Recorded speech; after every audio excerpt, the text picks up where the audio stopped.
Hello and welcome to this Power BI video. We are continuing our tutorial series and today we are going to discuss rank, and what we are going to try out today is measure rank.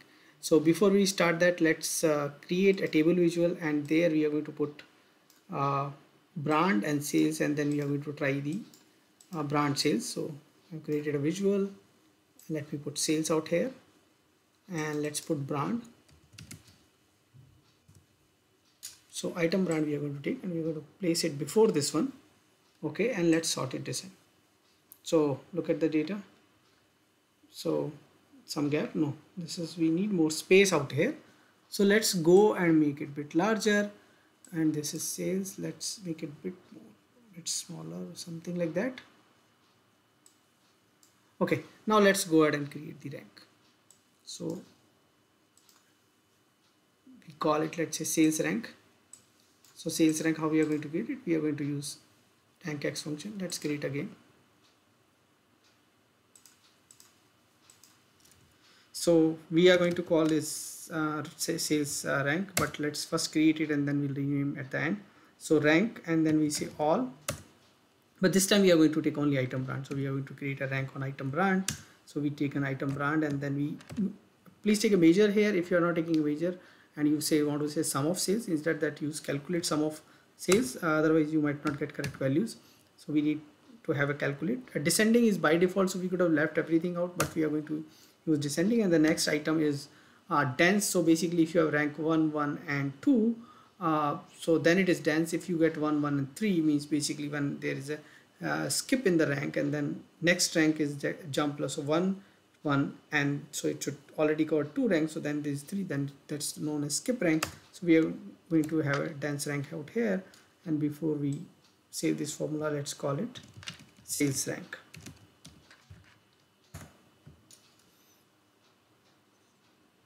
Now we will add that.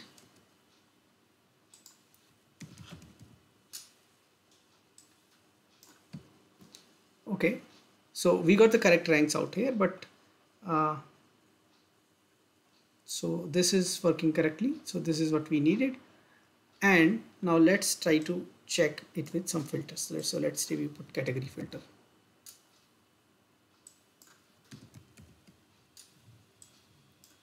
Now we go ahead and let's create a slicer. Okay,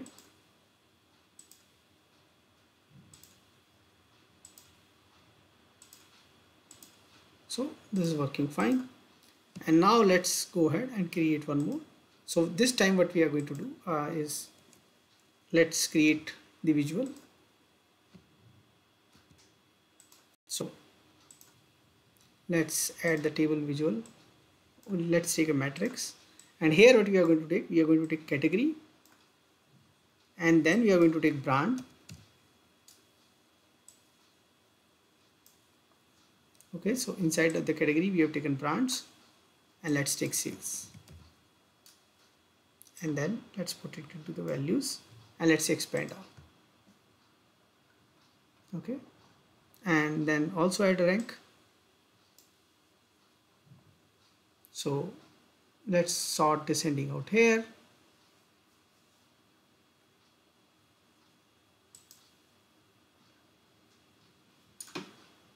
Sort ascending. So this is now perfectly, this is what we needed inside this one. So this is the behavior of the rank. Actually it works in the context. So we have taken a rank on brand. So if we take something else other than brand, then brand is going to rank inside it. So that's why we have taken this visual. So where you can actually see now that you know we are getting this number, which is basically, you have to ignore the category level ranking, but look at this one. So basically in Canon 1, 2, 3, 4, 5, 6, 7, 8, 9, 10, 11, 12, 13. So these 13 ranks are inside, the brand rank is inside this one. And let's do one more thing. Let's switch off this tabbed layout so we can understand it better. So we switch off this tab layout. Now you can see the brand separately. So now this is where we are actually able to see that, you know, so once you've taken something else on top of it, that is inside that one, the brand rankings, and that's where the context is playing. So now we are getting our data. And instead of all, you can also use all selected. So we can also make it as all selected, so that there are some certain filters which we want it to honor, so honor, then it can be all selected. So all selected is one other option which you can use. So this is one. Now this rank is already the at the subcategory, you know, which is going to filter. But what happens if I, let's say if I taken here with brand, it's like this, and when I take a category it's like this.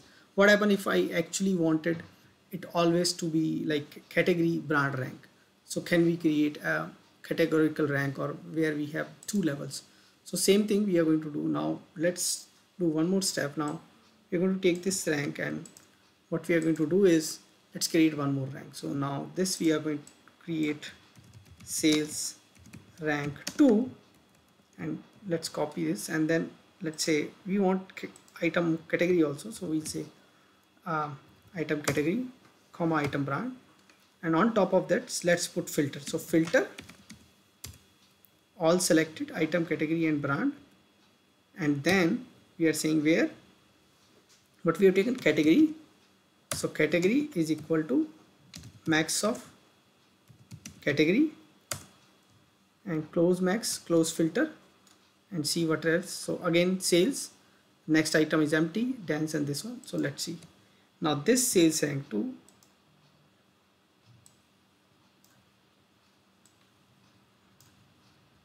right? So this is the same way, but in this rank it's beneficial that you can actually, because it's always have this category context, so you can actually go ahead and filter the one at the context without considering the context of category. Means it is going to have the category context with it. So try these three versions out. Let us know if you want to cover any other topic in the rank. Subscribe to our channel, press the bell icon so that you can get notification for our new videos. Thanks for watching this video.